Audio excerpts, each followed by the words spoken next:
Hey guys, glad to see you here for the second video on this channel. Today we'll be making chicken Parmesan lasagna. First we'll start with making our noodles.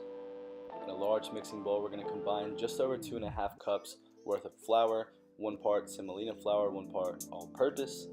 Have 3 eggs on hand because we're going to throw those right into the middle of our flour once we combine it. Next you'll mix that until it becomes a dough, one big mass, and then once you get that dough you want to flour your surface. Make sure that it's very well floured, else this will stick to your hands.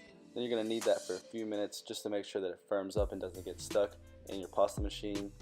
Before just trying to jam it into my machine, I cut it into smaller, more manageable sections, and then I rolled out my lasagna sheets one by one, slowly making them thinner and thinner until I got the thickness that I wanted. With the help of my lovely assistant here, I rolled out a monster pasta sheet just so I could speed up the process a tad bit. And once I had all of my pasta sheets cut down to size, it was time to move on to the chicken. Right here I have some pretty basic ingredients for coating my chicken. It's just some eggs, some Parmesan cheese, breadcrumbs, and some all-purpose flour. I'm double coating each of my tenders, so what you're going to do is drop it in the egg, then the flour, then the breadcrumbs, back in the egg, and back into the breadcrumbs.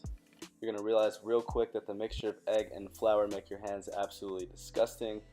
It's gonna feel gross, I know, for some reason, just ugh.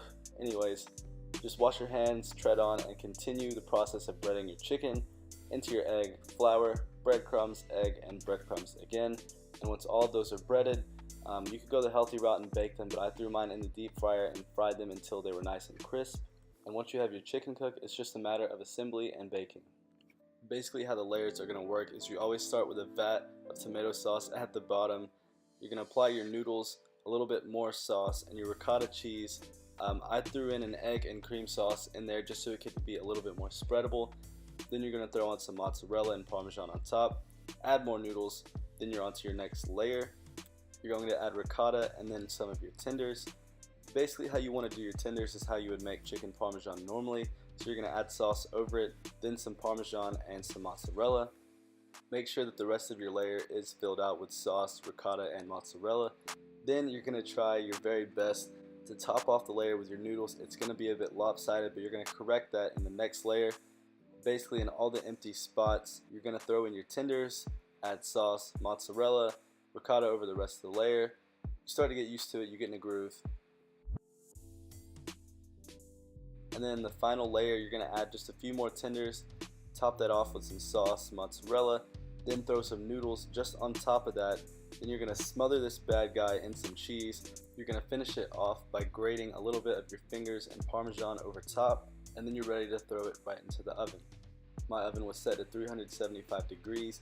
You're going to cook that for about 20 minutes, and the last 3 or 4 minutes you want to set that to a broil just so you can caramelize the cheese that you have on top. And then once you pull that out of the oven, you're going to realize this is a heart attack, so you're going to get your friends to eat most of it for you. Yeah. Oh my god. Good. That's good. Oh. 12 out of 10, for sure. That's one's 13. So that's how you make my chicken Parmesan lasagna. Don't forget to leave a comment down below on what food you might want to see next week. I'm going to try to upload weekly, so hit that subscribe button if you want to see some more food from me. And that's it for this video.